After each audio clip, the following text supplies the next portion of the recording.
የ2026ቱ የዓለም ዋንጫ ሊጀምር 4 ቀናቶች ብቻ ናቸው የቀሩት። የፊታችን ሐሙስ ሜክሲኮ ከደቡብ አፍሪካ ጋር በምታደርገው ጨዋታ በይፋ የሚጀምር ይሆናል። በቆይታችንም ይህንን የዓለም ዋንጫ የምንመለከት ይሆናል። በጣም በብዙ አወዛጋቢ ነገሮች የተሞላ ነው። ብዙ ነገሮችም እየተነሱበትም ነው የሚገኙትና እነዚህ ነጥቦች እንግዲህ የምናነሳ ይሆናል። እስከ መጨረሻ ደቂቃ ድረስ አብራችሁ ቆይታችሁ እንድትከታተሉት እናንተም በዓለም ዋንጫው ዙሪያ ያላችሁን ሐሳብ እንደዚሁም የዓለም ዋንጫውን ማን ሊያሸንፍ ይችላል ሐሳብ ግምታችሁ እንዳለ ኮሜንት ሴክሽን ላይ በመጻፍ እንድታሳውቁኝ ሰብስክራይብ ላይክ ሼር እያደረጋችሁም የቻናሉ ቤተሰብ እንድትሆኑም በአክብሮት እጠይቃለሁ። አሁን በቀጥታ ወደ ፕሮግራማችን የምናቀና ይሆናል። አብራችሁን ቆዩ። በአሜሪካ፣ ካናዳ እንደዚሁም ሜክሲኮ አዘጋጅነት የሚደረገው የ2026ቱ የዓለም ዋንጫ ሊጀምር 4 ቀናቶች ብቻ ናቸው የሚቀሩት። ሐሙስ ምሽት ላይም ሜክሲኮ ከደቡብ አፍሪካ ጋር በምታደርገው ጨዋታም የ2026ቱ የዓለም ዋንጫ በይፋ የሚጀምር ይሆናል። ነገር ግን ይህ የዓለም ዋንጫ ብዙ አወዛጋቢ ነገሮችን እየተመለከትንበት ነው የምንገኘው። ብዙ መነጋገሪያ ነጥቦችንም ከወዲሁ መመልከት ችለናል። እነዚህንም እንግዲህ በቆይታችን የምንመለከት ይሆናል። በመጀመሪያ የምናገኘው ይህ የዓለም ዋንጫ ከዚህ ቀደም ከነበሩት የዓለም ዋንጫዎች በአይነቱና በመጠኑም ለየት ያለ ነው። በጣም ትልቅም የዓለም ዋንጫም ነው እየሆነ የሚገኘው። እንደሚታወቀው በዚህ የዓለም ዋንጫ ላይ 48 ሀገራቶች ናቸው የሚሳተፉት። ከዚህ ቀደም እንግዲህ 48 ሀገራቶች የተሳተፉበት የዓለም ዋንጫ አልነበረምና በዚህ ረገድ ይህንን የዓለም ዋንጫ በጣም ሰፊ እንደዚሁም ደግሞ ትልቁ የዓለም ዋንጫ ያደርጓል። እነዚህም 48 ሀገራትም በየምደቦቻቸው ተጫውተው 32ቱ ሀገራት ወደ ቀጣይ ዙር የሚያልፉ ይሆናል። ይህንንም ደግሞ በአይነቱ ለየት ያደርጓል።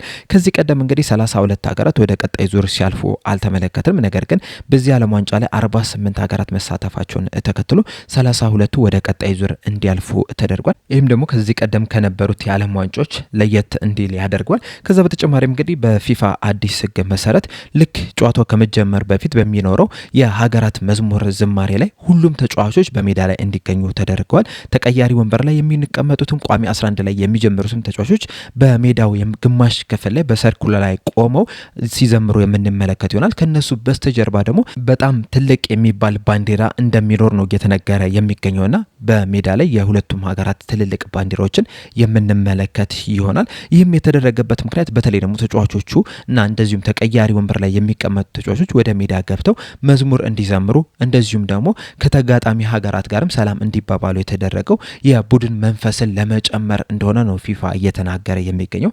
ምን ያህል ይጨምራል የሚለውን አብረን የምንመለከት ይሆናል።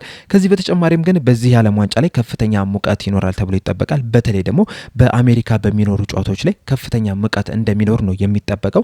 በዚህ አማካኝነትም ምናልባትም መዝሙሩ ከተዘመረ በኋላ በቋሚ 11 ውስጥ የሚጫወቱ ተጫዋቾች ብቻ ወደ ሜዳ ይገባሉ። ተቀያሪ ወንበር ላይ የሚሆኑት ተጫዋቾች ግን ሙሉ ለሙሉ ወደ መልበሻ ክፍል ሲገቡ ልንመለከት የምንችልበት ከፍተኛ እድል አለ። ከዛ በኋላ እንግዲህ አሰልጣኙ ተጫዋች መቀየር የሚፈልግ ከሆነ ምክትል አሰልጣኙ በፍጥነት ወደ መልበሻ ክፍል ሄዶ ተቀያሪ ተጫዋቹን ልምምድ እንዲያደርግ ይነግረዋል። ከዛ በኋላ እንዲቀየር ሊደረግ የሚችልበት እድል እንዳለ ነው እየተነገረ የሚገኘው። ከዚህ በተጨማሪም ደግሞ የመጀመሪያው አጋማሽ የጨዋታው አጋማሽ ላይ እንደዚሁም ደግሞ በሁለተኛው አጋማሽ የጨዋታው አጋማሽ ላይ የኩሊንግ ብሬክ ታይም እንደሚኖር ወይም ደግሞ የማቀዝቀዣ ጊዜ እንደሚኖር ያም የማቀዝቀዣ ጊዜ ደግሞ እስከ 3 ደቂቃ ሊረዘም እንደሚችል ነው እየተነገረ የሚገኘው። ይህም የሚያሳዩ ደግሞ በአሜሪካ በዚህ ሰዓት ላይ ያለው ሙቀት ምን ያህል አስቸጋሪ እንደሆነ ነው። ይህንንም ደግሞ ባለፈው ክረምት በደንብ መመልከት ችለናል። እንደምታስታውሱት ባለፈው ክረምት በአሜሪካ የክለቦች የዓለም ዋንጫ ለመጀመሪያ ጊዜ መካሄድ ችሎ ነበር ፊፋ ያዘጋጀው እና በዛ ጊዜም እንግዲህ ተጫዋቾች በጣም ሲቸገሩ መመልከት ችለናል። ሙቀቱ ከአቅማቸው በላይ ሆኖ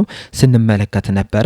ያም ደግሞ ለተጫዋቾች ጉዳትም ሲዳርግ የተመለከትንበትም አጋጣሚ ያለና ይህም የዓለም ዋንጫ ከዛ ጋር ተመሳሳይ ሊሆን የሚችልበት እድል እንዳለም ነው እየተነገረ የሚገኘው። በተጨማሪም ከጥቂት ቀናቶች በፊት ፊፋ የውሃ መጠጫ ኮዳዎች ወደ ስቴዲየም ይዘው እንዳይገቡ ደጋፊዎች ክልከላ አድርጎ ነበር። ያም ደግሞ ትልቅ ተቃውሞ ፈጥሮበታል። ከዛ በኋላ እንግዲህ ይህንን ክልከላ በድጋሚ እንዳነሳው በትናንትናው ዕለት ይፋ አድርጓል። ስለዚህ ከዚህ በኋላ ደጋፊዎች የውሃ መጠጫ ኮዳ ይዘው ወደ ስቴዲየም መግባት ይችላሉ።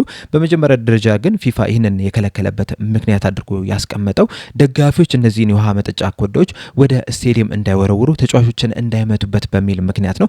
አሁን ላይ ግን ይህንን ውሳኔ ሊቀለብሰው ችሏል። ሌላኛው በዚህ የዓለም ዋንጫ ላይ ትልቅ ተቃውሞ እያስነሳ ያለው ነገር የመግቢያ ትኬት ዋጋ ነው። ከ4 ዓመት በፊት ኳታር ባዘጋጀችው የዓለም ዋንጫ ላይ ዝቅተኛው በምድብ ጨዋታዎች ላይ የመግቢያ ትኬት ሂሳብ የነበረው $22 ነው።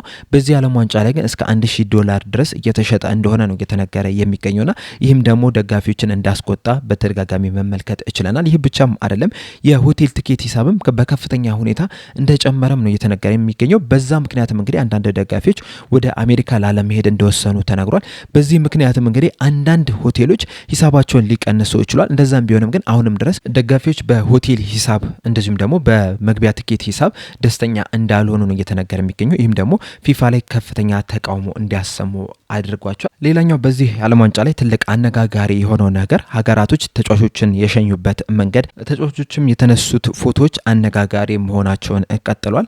በቅርቡ እንግዲህ የኖርዌይ ብሔራዊ ቡድን በቫይኪንግ ምስል የተነሱት ፎቶ ነበረ።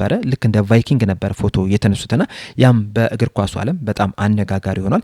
ከዚህ በተጨማሪም የቱርክ ብሔራዊ ቡድን የተሸኘበት መንገድ በጣም አስገራሚ የሚባል ነው።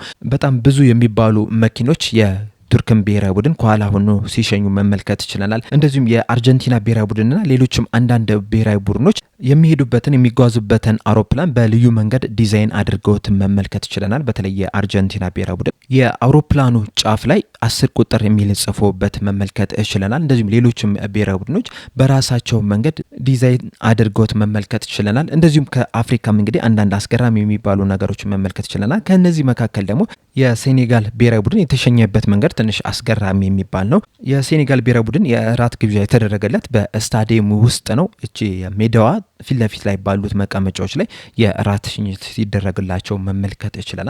በዚህ የዓለም ዋንጫ ላይ ግን ትልቁ መነጋገሪያ የነበረው የቪዛ ጉዳይ ነው። ሌሎቹም እንግዲህ ትልቅ ጭቅጭቆችን ሲያስነሱ መመልከት ይችላል። ነገር ግን ደግሞ በተለይ በዚህ ሳምንት ውስጥ የዚህ የቪዛ ጉዳይ በጣም ትልቅ ጥያቄዎችን ሲያስነሳ ነበር። ምናልባትም ከዚህ በኋላ በድጋሚ በአሜሪካም የዓለም ዋንጫ እንዳይደረግ ሊያስደርገው የሚችል ነገሮችን ስንመለከት ነበረ። አንደኛው የኢራን ብሔራዊ ቡድን ጉዳይ ነው። የኢራን ብሔራዊ ቡድን እንግዲህ ይህንን ቪዛ ለማግኘት በጣም ተቸግሮ እንደነበረ መመልከት ችለናል። አሁንም ድረስ ሙሉ ለሙሉ ያላገኙ ሰዎችም አሉ። እንደሚታወቀው እንግዲህ አንድ ብሔራዊ ቡድን ወደ ዓለም ዋንጫ ስኳዱን ሲልክ ምናልባትም ከተጫዋቾቹ በተጨማሪም በጣም ብዙ የሚባል የስኳድ አባላትን ይዘው ነው የሚሄዱት። እስከ 50 ሊደርሱ ይችላሉ። ከዛ በላይም ሊሄዱ የሚችሉበትም አጋጣሚ አለ። ነገር ግን በጣም ብዙ ሰዎችም ከብሔራዊ ቡድኑ ጋር አብሮ ሲጓዙ በተደጋጋሚ መመልከት ችለናል። እናም የኢራን ብሔራዊ ቡድን ለተጫዋቾቹ እንኳን ቪዛ ለማግኘት ረዥም ሰዓት ፈጅቶባቸዋል። በመከራም ጭምር ነው ይህንን ቪዛ ማግኘት የቻሉት። የስታፍ አባላቶችም አንዳንዶቹ ቪዛ አግኝቷል፣ አንዳንዶቹ ግን እስካሁን ድረስ ቪዛ እንዳላገኙ ነው እየተነገረ የሚገኘው። እንደዛም ቢሆንም ግን የኢራን ብሔራዊ ቡድን ቆይቷን በአሜሪካ አያደርግም። ቆይቷን ወይም መቀመጫውን የሚያደርገው በሜክሲኮ ነው። ነገር ግን ደግሞ በአሜሪካ 2 ጨዋታዎች አሉት። እንደሚታወቀው የ2026 የዓለም ዋንጫ በ3 ሀገራት አማካኝነት ነው የሚዘጋጀው፣ በአሜሪካ፣ ሜክሲኮና ካናዳ። እንደዛም ቢሆንም ግን ወደ 70% አካባቢ ጨዋታዎች የሚደረጉት በአሜሪካ ነው። ስለዚህ ኢራንም በአሜሪካ 2 ጨዋታዎችን የምታደርግ ይሆናል። ነገር ግን እነዛን ጨዋታዎች በምታደርግበት ሰዓት ወደ አሜሪካ ይፈቀድላታል እንድትገባ።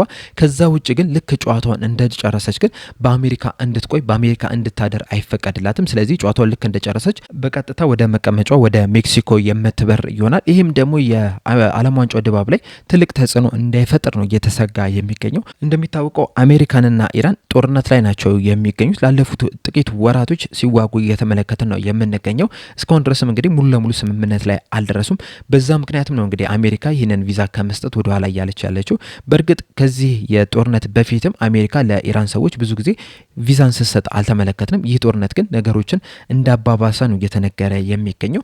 በእርግጥ የዩኤስ አምባሳደር እንደተናገር ከሆነ ለአትሌቶች ቪዛ አንከለክልም የሚል ነገርን ሲናገር ማዳመጥ ይችላል። እንደዛም ቢሆንም ግን እነዚህ የኢራን ተጫዋቾች ይህንን ቪዛ ለማግኘት በጣም ተቸግረው ነበረ። በስተመጨረሻም ነው ይህንን ቪዛ ማግኘት የቻሉት። እንደውም ጦርነቱ የተነሳ ሰሞን አካባቢ ምናልባትም ወደ ዓለም ዋንጫው ላንሄድ እንችላለን የሚሉ ነገሮችን ሲናገሩም አዳምጠን ነበረ። በስተመጨረሻ ግን ወደ ዓለም ዋንጫው ላይ ለመሄድ ውሳኔያቸውን አስተላልፏል። እንደዛም ቢሆንም ግን ይህንን ቪዛ ለማግኘት ግን በጣም ሲቸገሩ መመልከት ችለናል። የኢራን ተጫዋቾች ወይም ደግሞ የኢራን ስታፍ አባላቶች ብቻ አይደሉም፣ ጋዜጠኞችም ይህን ቪዛ አልተሰጣቸውም። ከነዚህ መካከል ደግሞ የአፍሪካ ጋዜጠኞች በብዛት እናገኝባቸዋለን። በእርግጥ ከዚህ ቀደም ቪዛ የተሰጣቸው ጋዜጠኞች አሁንም ያ ቪዛ በድጋሚ ተሰጥቷቸዋል ወይም ታድሶላቸዋል። ነገር ግን አዲስ ቪዛ ለሚጠይቁ ጋዜጠኞች ግን እንደተከለከሉ ነው የሚገኙት። ይህንንም ደግሞ ተቃውሞ ሲያሰሙ መመልከት ችለናል። በተለይ ደግሞ የዓለም አቀፍ የጆርናሊስት ህብረት ምናምን የሆነውም ራሱ ለፊፋም ጥያቄ ሲያቀርብ መመልከት ችለናል።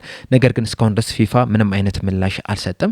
ፊፋ በአሜሪካ ተጽዕኖ ውስጥ የገባም ነው የሚመስለው። ገለልተኝነቱንም እንደዚሁም ደግሞ የዓለም ዋንጫ ኃላፊነቱንም እየተወጣ አይደለም የሚገኘው። በእርግጥ አሜሪካኖች እንደ ምክንያት የሚያስቀምጡት ለነዚህ ጋዜጠኞች እንደዚሁም ደግሞ ለነዚህ ደጋፊዎች ይህንን ቪዛ ብንሰጥ ወደ ሀገራቸው አይመለሱም፣ በዚሁ በአሜሪካ ነው የሚቀሩት የሚል ነገሮችን እየተናገሩ እየተናገሩ ነው የሚገኙት። በእርግጥ እውነት ነው። ሁላችንም ወደ አሜሪካ ብንሄድ በእንደዚህ አይነት አጋጣሚ ብንሄድ ተመልሰን የመምጣት እድላችን በጣም ጠባብ ነው።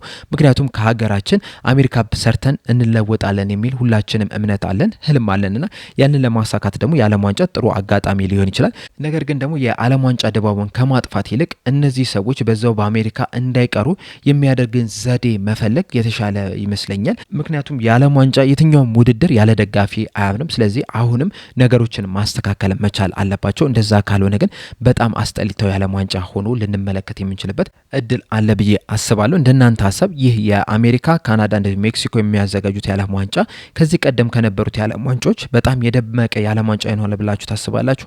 ሀሳብ አስተያየታችሁ እንዳለ ኮሜንት ሴክሽን ላይ በመጻፍ አሳውቁኝ።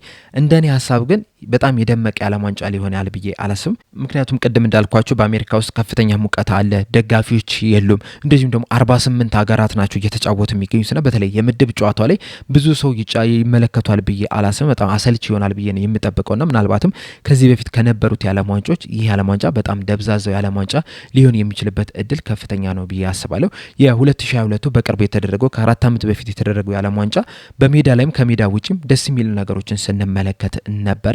ደጋፊዎች መጠጥ ሳይጠጡ ገብተው ራሱ በጣም አስደናቂ የሚባል ድጋፍን ሲያሳዩ መመልከት ይችለናል። በሜዳ ውስጥም እንግዲህ ሀገራቶች በጣም ጥሩ የሚባል ፉክክርንም ሲያደርጉ መመልከት ይችለናል። ያንን አይነት የዓለም ዋንጫ በዚህ ዓመት እንመለከታለን ብዬ አላስብም። የእናንተን ሀሳብ አስተያየት እንዳለ ኮሜንት ሴክሽን ላይ በመጻፍ አሳውቁኝ። እንደዚሁም የዓለም ዋንጫን ማን ሊያሸንፍ ይችላል ግምታችሁ እንዳለ ኮሜንት ሴክሽን ላይ አያይዛችሁ እንድጽፉ በአክብሮት እጠይቃለሁ። ለአሁን እኔ እዚህ ላይ አበቃው። እስከ መጨረሻው ደቂቃ ስለተከታተላችሁኝ ከልብ አመሰግናለሁ። በቀጣይ በሌላ እስከምንገናኝ ድረስ ሰብስክራይብ፣ ላይክ፣ ሼር ማድረጋችሁን እንዳትረሱ። ቸር ያቆየን።